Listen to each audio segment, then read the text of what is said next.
Hey guys, welcome back to the channel. So today I want to do sort of a follow-up video to my Canon R7 versus Fuji X-T4 video that I did about 3 months ago.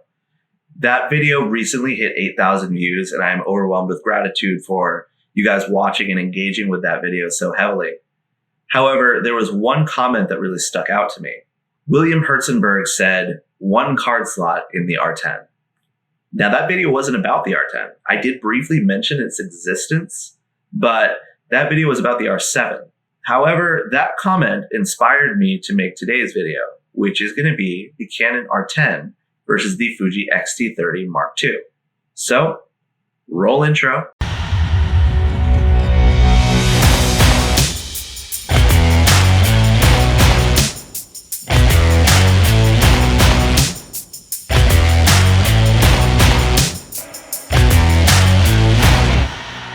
And let's get started. So the Canon R10 was announced back in May at the same time as the Canon R7. This is the entry-level R-line camera and the entry-level APS-C R-line camera. It's going to compete with the likes of the Sony ZV-E10, the Nikon Z30 that was recently announced, and the camera we're talking about today, the Fujifilm X-T30 Mark II. So let's cover some of the specs on the R10. The sensor on the Canon R10 is a 24 megapixel sensor and it has the Digic X processor.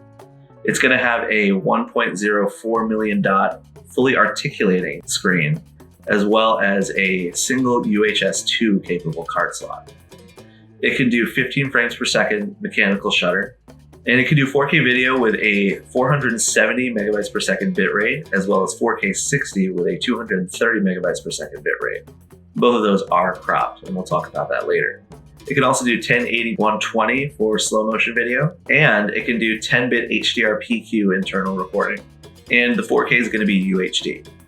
Now this camera costs $980 body only, or $1,100 if you want to buy it with the 18-45, 4.5 to 6.3 image stabilized kit lens. So on the other side, we have the Fujifilm X-T30 Mark II. This was released in November of 2021, and it succeeded the X-T30 Mark I. Now, there weren't a ton of feature upgrades between those two cameras, but there are a few notable ones. And I use the X-T30 for shooting all my videos and for all of my photography. And I love the X-T30 Mark I, and I recently was able to upgrade to an X-T30 Mark II, but I decided not to because it really didn't have any other features that I needed. But your mileage may vary, so we're going to talk about the latest camera. Now, here are some of the specs on the X-T30 Mark II. It's going to have 26 megapixels. It has a flip-up screen with 1.62 million dots. The card slot's going to be UHS 1 compatible, and it can do 8 frames per second mechanical shutter. It can do 4K 30 up to 200 megabytes per second bitrate. There's no 4K 60 in this one. However, for slow-mo, you can do 1080 up to 240p. It has 8-bit internal recording, but the 4K is DCI or UHD, and there is no crop. For price, this one's going to come in at $900 body only, or $1,000 if you want to get the 15-45, 3.5 to 5.6 image stabilized lens.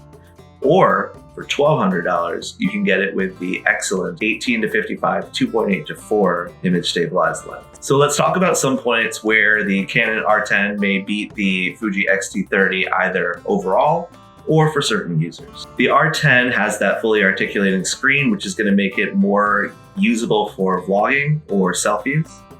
For the X-T30, I have to monitor myself using a capture card into my laptop, and I use that for external recording as well. You could also use a field monitor for monitoring, or something like the Atomos Ninja V for monitoring and recording. However, you could use all of those options with the R10. Or if you want a simple, light vlogging setup, you can just flip out your screen. Not everybody likes flip out screens, but a lot of people do, and you cannot deny that it is a flexible thing to have. Now, since the R10 has the UHS 2 compatible card slot, you're going to be able to use faster and better SD cards, which is going to give you better read and write speeds, which translates into faster buffer clearing. And with that 15 frames per second mechanical shutter, you're going to love having that buffer clear faster.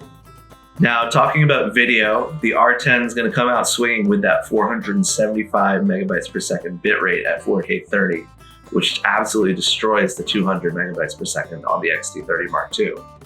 It also does have a respectable 230 for 4K 60, And the fact that it has 4K 60 at all is a decent point over the X-T30. And you can do slow-mo at 120. However, there is a crop on that 4K, and we'll talk about that more when we get to the X-T30 section.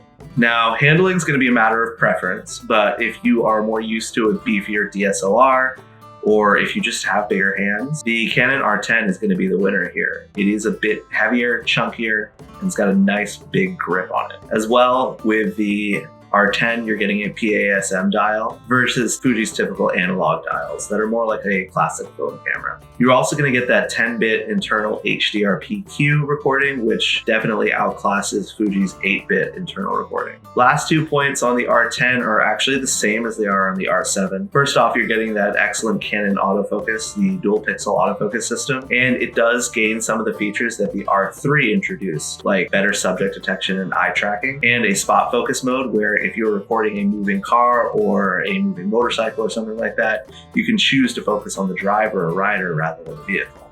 And then the other point that we carry over from the R7 is that you can use not just the very limited RF APS-C lineup, you could also use RF full frame lenses, and you can adapt all of the EF, EFS, and M lenses from the Canon DSLRs and the Canon M line.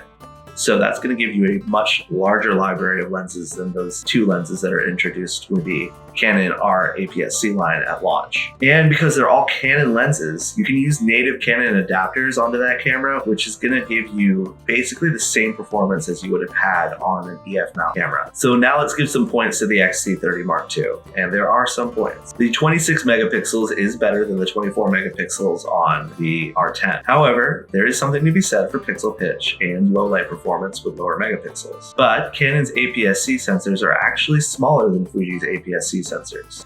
The Fuji APS-C sensor size is 367 millimeters square versus Canon's 329 millimeters square. For an easier comparison, that's 1.5 crop on the Fuji versus full frame, and on Canon it's going to be 1.6. Doesn't sound like a ton, but when you factor in the megapixels and the increased sensor size on the Fuji, you actually get a better pixel pitch with the Fuji, even though it has more megapixels. Another point for Fuji is going to be that higher resolution LCD screen, so you'll be able to review your photos and videos better.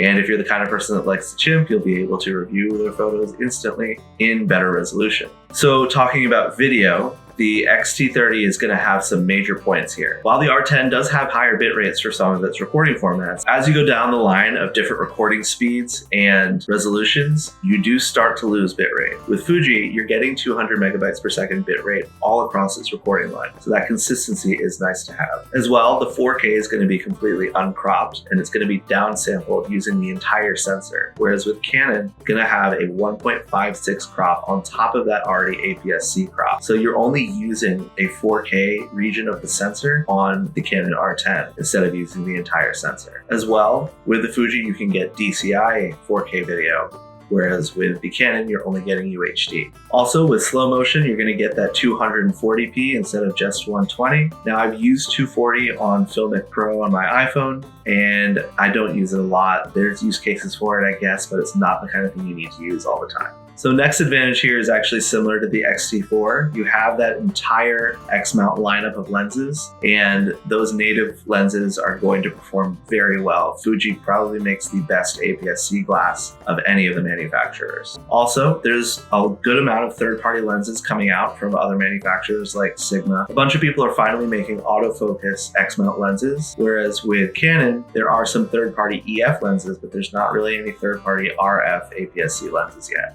So you'd be adapting a third-party lens onto that camera, so you're not going to get the same performance that you would get with a native EF lens. Whereas with Fuji, it is third-party, but you're not adapting it. Another thing to mention is that if you are looking for a smaller camera, the X-T30 is the way to go. It is considerably lighter and quite a bit smaller, and you could still add a beefier grip onto it if you want to. But if you're looking for something that you can just throw in your bag, have as your everyday camera, or even fit into a large winter jacket pocket with pancake lens attached, the X-T30 would be the way to go. Lastly, the X-T30 is going to win on price across the board.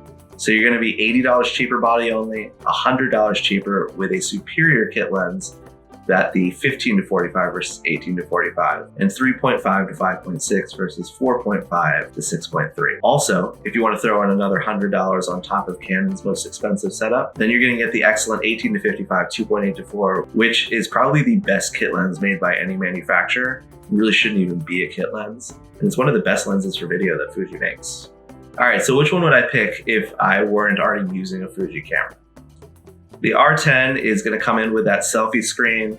You're going to have the 4K 60, and you're going to have those higher bit rates. So those are really important points to make for the R10. And if you're used to classic DSLRs, you get the PASM, you get the beefier grip, and I really think that the R10 is an excellent APS-C entry-level camera. And it's going to kill the Rebel line, I think, as well as the M line, and probably steal a bunch of people away from the 90D. However, if you're looking for something smaller and lighter, you're looking for uncropped 4K or an even slower slow motion, if you plan on using an external monitor or rigging out your camera, the X-T30 is going to be the way to go. Now, keep in mind that this is the X-T30 Mark II, and the X-T30 Mark I has been out for a long time at this point, but still has most of the features from the X-T30 Mark II. So if you're looking for something even cheaper, the X-T30 Mark I might be the way to go. If you are interested in the X-T30 Mark I, I'll link my video on the X-T30 Mark I that I used down below. All right, so that's about it. If you enjoyed this video, please like, share, and subscribe. If you have any comments or questions, please leave them down in the comment section below. And I really appreciate every one of you for watching. Have a great one.